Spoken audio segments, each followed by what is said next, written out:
नामुष्की आलेली आहे असं तुम्हाला वाटतं? बघा, मला एवढंच माहिती आहे, मी त्यावेळेपासूनच या सगळ्या गोष्टी फार बारकाईने बघतोय. एकनाथ शिंदे यांच्यासोबत जे 13 खासदार गेले, या 13 खासदारांना अभय दिलं होतं की तुम्हाला पुन्हा खासदार मी करणारच. आणि तुमच्यापैकी आणि 40-50 आमदार जे त्यांच्यासोबत गेलेत, हे सगळे आमदार परत निवडून आणण्याची शपथ ही एकनाथ शिंदेनी घेतली होती. त्यासोबत त्यांनी असं देखील म्हटलं होतं की जर यांच्यापैकी एकही माणूस पडला तर मी माझ्या पदाचा राजीनामा देईन आणि मी शेती करायला जाईन, असं त्यांनी स्पष्ट सांगितलेलं आहे. आता त्यांनी शेतीची अवजारं जरा धार काढून ठेवावीत. त्याचं कारण असं आहे की आत्ताच तुमानेची उमेदवारी कापली त्यांनी, अजूनही बरेचसे उमेदवार वेटिंगमध्ये आहेत. नाशिकची जागा मिळेल की नाही माहीत नाही. आता ह्या सगळ्या गोष्टी आहेत. आता जे ज्या प्रेमाने एकनाथ शिंदे बरोबर गेलेत त्यांना आम्ही शुभेच्छा देतो. आमचं म्हणणं आहे कमीत कमी 13 जागा तर राखा पहिल्या, नंतर मग उमेदवाराचं भवितव्य, त्याच्यानंतर निवडणूक, त्याच्यानंतर जिंकणं, त्याच्यानंतर राजीनामा, हा सिक्वेन्स आहे. आता पहिल्या टप्प्यातच गळपटलेत ते. आजही 13च्या 13 जागा राखण्याचं आव्हान त्यांच्यासमोर आहे. 13 जागा राखू शकतील की नाही या बाबतीत साशंक आहेत. आणि जर 13 जागा राखू शकले नाहीत तर मग काय करणार? रत्नागिरी सिंधुदुर्ग मध्ये पण तीच परिस्थिती पाहायला मिळते. नारायण राणे यांनी प्रचाराचा शुभारंभ आहे तो उद्यापासून सुरू केलेला आहे. दुसरीकडे उदय सामंत असं म्हणतात की त्या जागेवर आमचाच दावा आहे, ती आधीपासून जागा शिवसेनेकडेच होती आणि ती जागा आमच्याकडेच राहील. एकमत होत नाहीये. नाही, हे तर आम्हाला तुमच्या माध्यमातूनच कळतंय की एकमत होत नाहीये. लोकमत तर गमावूनच बसलेले आहेत, पण एकमत तर कमीत कमी होऊ देत. त्यामुळे माझं असं म्हणणं असं आहे की पहिलं त्यांना आपसात ठरवू देत की कोणी कुठल्या जागा लढायच्या. एकनाथ शिंदे ज्या स्वाभिमानाने गेले, बाळासाहेबांचे विचार घेऊन गेलेत, बाळासाहेबांनी अशा जर बार्गेनिंगला लात मारली असती, ठाण्याच्या जागेसाठी यांना संघर्ष करावा लागतोय. जी ठाण्याची जागा आनंद दिघे साहेबांनी प्रतिष्ठेने खेचून आणली होती, त्या जागेसाठी यांचा घामटा निघतोय. आता अशा परिस्थितीत कुठे गेला स्वाभिमान, कुठे गेला बाळासाहेबांचे विचार?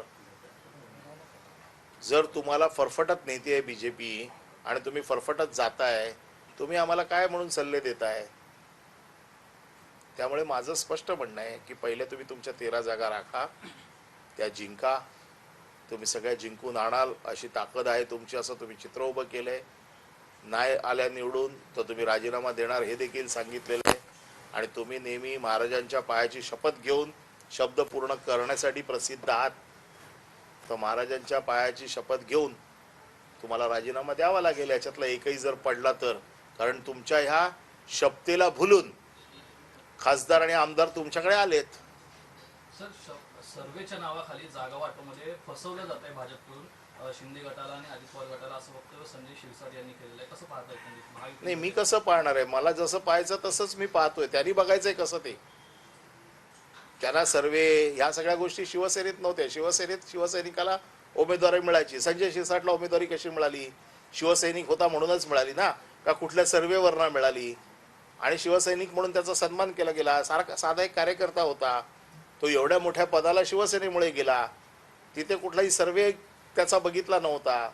आता कळेल त्यांना की ह्या शिवसेनेत आणि त्या शिवसेनेत काय फरक आहे. तो काही खासदार आणि आमदार खासदारांना डावललं जात आहे, त्यामुळे काही जागांवरती आता तिघा रिमाल झालाय. मग याच्यामध्ये पक्षप्रमुखांची त्यांच्या हिंमतीचा आता कस लागणार आहे. ज्या जागा त्यांच्या होत्या त्या त्यांना जागा मिळाल्याच पाहिजेत. सर्वे जर निगेटिव्ह होता, मग मागच्या वेळेला कसे निवडून आले? मागच्या वेळेला त्यांचं म्हणणं होतं ना, मोदींच्या चेहऱ्यामुळे निवडून आले. मग ह्या वेळेला मोदींच्या चेहऱ्यामुळे निवडून यायची हिंमत का नाही त्यांच्यात? सुरेश नवले जे शिवसेनेचे माजी मंत्री झाले, ते म्हणतात की मित्र पक्षांना संपवणं हा भाजपचा पहिल्यापासूनचा उद्देश आहे आणि तेच आता एकनाथ शिंदेबरोबर करतात, जे स्वतः सुरेश नवले एकनाथ शिंदेसोबत आहेत. हे हळूहळू त्यांच्या सगळ्यांच्या लक्षात येणार आहे. आणि जसं जसं लक्षात येईल तसं तसं एक एक बोलायला लागतील. काही खासदार आमदार असे आहेत की ज्यांना आता पश्चाताप होतो आहे की भाजपकडनं म्हणजे आपलं राजकीय कारकीर्द संपवण्यात येते आहे आणि हेच खासदार आमदार आहे हे आपल्या संपर्कात देखील येण्याचा प्रयत्न करतात. मग यात तथ्य आहे का? नाही, याच्या बाबतीत मी आता काहीच बोलू इच्छित नाही. पहिले त्यांना चांगले ते ज्या सुखाने ज्या स्वाभिमानाने जे 50 खोके घेऊन गेलेले आहेत ते पहिले रिचू देत, स्वाभिमान त्यांचा कळू देत, बाळासाहेबांचा वारसा जो घेऊन गेलेले आहेत त्याची त्यांना पूर्ण आठवण होऊ देत. या सगळ्या गोष्टी झाल्याच्या नंतर याच्यावरती पक्षप्रमुख निर्णय घेतील काय करायचं. मातोश्रीचे दरवाजे उघडे आहेत का या सर्वांसाठी? उत्तर मध्य मुंबईतून मुस्लिम उमेदवार द्यावा अशी काँग्रेसची मागणी आहे. उत्तर मध्य काँग्रेस काही मागणी करू शकते. त्यांच्या वाट्याला जर मतदारसंघ गेला तर उमेदवार कोण द्यायचा हा त्यांचा प्रश्न आहे ना. पण मातोश्रीचे दरवाजे दरवाजे उघडे आहेत का? मातोश्रीचे या दरवाजे आमदार खासदारांना मातोश्रीचे दरवाजे उघडे असतील का? दरवाजा कोणासाठी उघडायचा कोणासाठी उघडायचा नाही याचे निर्णय पक्षप्रमुख घेतात आणि पक्षप्रमुखांनी याच्या बाबतीतली आपली भूमिका यापूर्वीच स्पष्ट केलेली आहे. अशाच ताज्या बातम्यांसाठी बेल आयकॉन दाबून चॅनलला सबस्क्राईब करा. धन्यवाद.